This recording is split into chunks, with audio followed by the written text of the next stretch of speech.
Hi, my name is Kate Rowland. I'm an employment attorney at Lazaro Law Group in Chicago.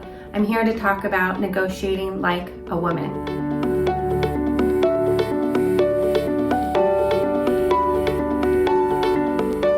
We know that generally women are less likely to negotiate their salary than their male counterparts.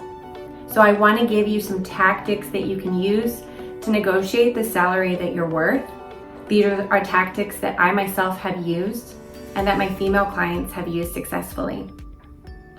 One is often the offer is made verbally, and there can be a tendency to simply accept that offer, especially if we've been looking for a job for a long time.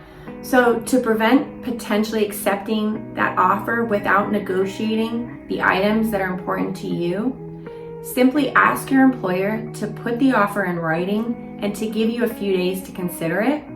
And this will allow you time necessary to think about what you need and to come back to the table in a way that's most advantageous for you. Number 2, be confident and know that most employers are expecting that you're going to counter their offer. So if you don't counter the offer, you may be leaving money on the table. And while I know it can be awkward to talk about money, remember the worst case scenario is your employer tells you they're unable to negotiate the salary. Even that answer, however, will open up the door to talking about growth opportunities, including asking your employer, could we revisit this conversation in 6 to 12 months? 3 is know your objectives. You want to know what salary is important to you and your family in the next coming years. And also think outside the box. Are there benefits that would be helpful for you?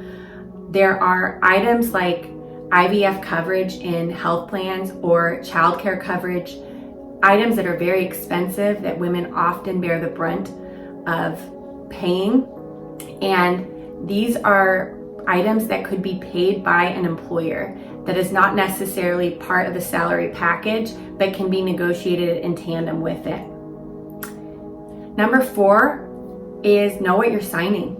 So often our offer letters can include terms and provisions that will follow us even after we've left our employment. This includes non-compete and non-solicitation provisions. It is very difficult to negotiate those provisions when your employment has begun or even when it's ended. So doing it at the outset can really prove beneficial to you. So when you have an offer letter, have an attorney look over it. Reach out to us. We're happy to look over your agreement, tell you what you're signing, and give you some tips and assist you in negotiating the best offer possible. Good luck negotiating.